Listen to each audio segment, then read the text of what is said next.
Selamat datang saudara-saudari. Hari ini kita mau bermula untuk mendengar surat Paulus kepada jemaah di Ephesus. Kata pengantar. Okey, mari kita bermula. Surat Paulus kepada jemaah di Ephesus mengutamakan rancangan Allah untuk menyatukan segala sesuatu yang telah diciptakan, baik yang di syurga maupun yang di bumi, dengan Kristus sebagai kepala. Paulus juga mengesa umat Allah supaya menghayati erti rancangan Allah yang agung itu dalam hidup mereka, bagi perpaduan umat manusia melalui hidup yang bersatu dengan Yesus Kristus.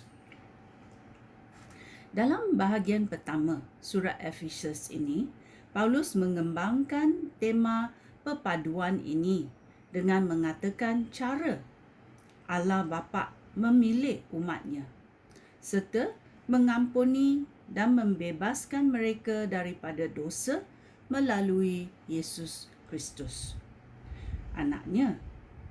Paulus juga memberitahu janji Allah yang dijamin oleh Roh Allah.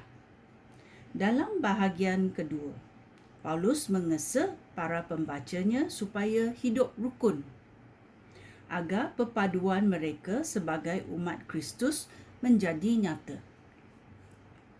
Paulus menggunakan lambang-lambang ini untuk menunjukkan perpaduan umat Allah yang hidup bersatu dengan Kristus. Jemaat bagaikan tubuh dan Kristus kepalanya, atau seperti bangunan dan Kristus batu asasnya, atau seperti isteri dan Kristus suaminya. Surat ini menunjukkan perasaan yang mendalam, dan Paulus sangat terharu ketika mengingatkan rahmat Allah melalui Kristus. Paulus melihat segala-galanya berdasarkan kasih yang diberi oleh Kristus, pengorbanan Kristus, pengampunan Kristus, rahmat Kristus, dan kesucian Kristus. Mari kita belajar macam mana mengikut teladan Kristus dalam hidup kita. Ya, kita bermula dalam babak 1. Surat ini daripada Paulus yang menjadi Rasul Kristus Yesus kerana kehendak Allah. Surat ini ditujukan kepada umat Allah di Ephesus yang setia dalam hidup yang bersatu dengan Kristus Yesus. Semoga Allah Bapa dan Tuhan Yesus Kristus mengurniakan kami berkat dan kesejahteraan. Amin. Berkat rohani melalui Kristus, ayat 3. Marilah kita bersyukur kepada Allah dan Bapa Tuhan kita Yesus Kristus, kerana kita hidup bersatu dengan Kristus. Allah sudah memberkati kita dengan segala berkat rohani dari syurga. Sebelum dunia ini diciptakan, Allah telah memilih kita untuk menjadi umat-Nya melalui hidup bersatu dengan Kristus, supaya kita menjadi suci dan tidak bercela di hadirat-Nya. Kerana kasih-Nya, Allah telah membuat keputusan untuk menjadikan kita anak-anak-Nya melalui Yesus Kristus. Itulah keinginan dan kehendak Allah. Marilah kita memuji Allah bagi rahmat-Nya yang mulia, yang dikurniakannya kepada kita melalui anak yang dikasihi-Nya. Hal itu demikian kerana dengan kematian Kristus kita dibebaskan. Maknanya, Allah sudah mengampunkan dosa kita. Alangkah mulianya rahmat Allah yang sudah dikurniakannya kepada kita dengan berlimpah-limpah, dengan segala kebijaksanaan dan pengertian. Allah telah melaksanakan tujuannya. Dia memberitahu kita rancangannya yang dirahsiakan, tetapi yang sudah ditentukannya akan disempurnakannya melalui Kristus. Rancangan itu akan disempurnakan oleh Allah pada masa yang ditentukannya.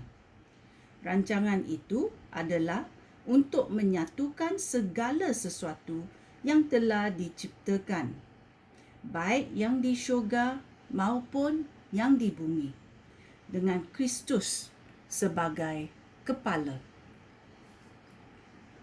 Allah melakukan semua menurut rancangan dan keputusannya sendiri. Dari mula-mula lagi, Dia telah memilih kita, kerana Dia mahu supaya kita menjadi umat-Nya oleh sebab hidup bersatu dengan Kristus. Marilah kita yang pertama sekali berharap kepada Kristus memuji kemuliaan Allah. Amin. Ayat ke-13.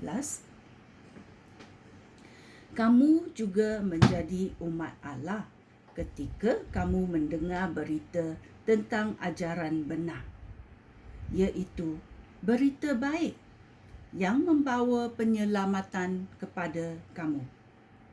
Kamu percaya kepada Kristus, dan untuk menunjukkan bahawa kamu milik Allah, Allah mengurniakan kamu rohnya, iaitu Roh Kudus yang telah dijanjikannya itu. Roh itu adalah jaminan bahawa kita akan menerima apa yang telah dijanjikan oleh Allah kepada umat-Nya. Hal itu meyakinkan kita bahawa Allah akan membebaskan umat-Nya dengan sepenuhnya. Marilah kita memuji kemuliaan-Nya. Doa Paulus, ayat 15. Oleh itu, sejak aku mendengar berita bahawa kamu percaya kepada Tuhan Yesus dan bahawa kamu mengasihi semua umat Allah, aku tidak berhenti-henti bersyukur kepada Allah untuk kamu.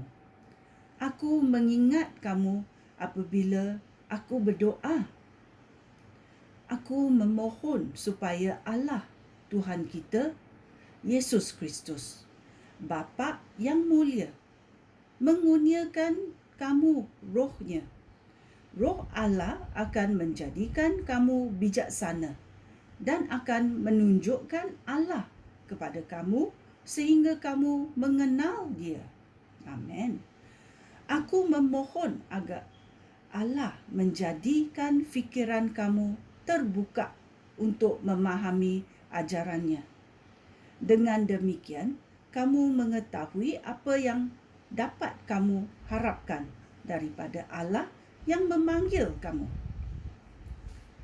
Betapa indah dan berlimpah-limpahnya berkat yang dijanjikan oleh Allah kepada umat-Nya, serta betapa besar kuasa-Nya yang menolong kita, orang yang percaya kepada Kristus.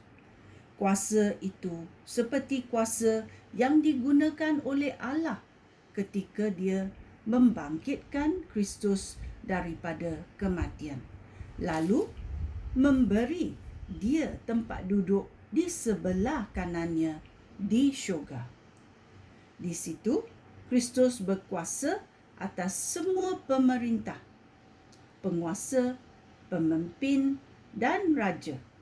Kristus jauh lebih berkuasa daripada sesiapa pun, baik yang hidup pada zaman ini maupun pada zaman yang akan datang.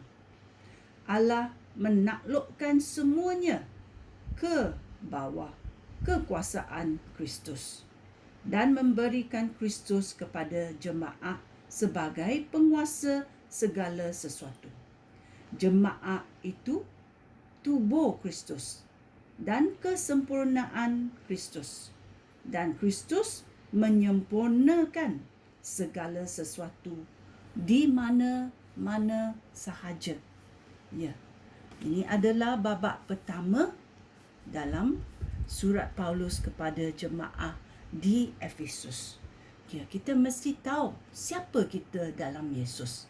Kerana Yesus telah memberi kuasa, Allah sudah memberi rohnya supaya kita berjalan bersama-sama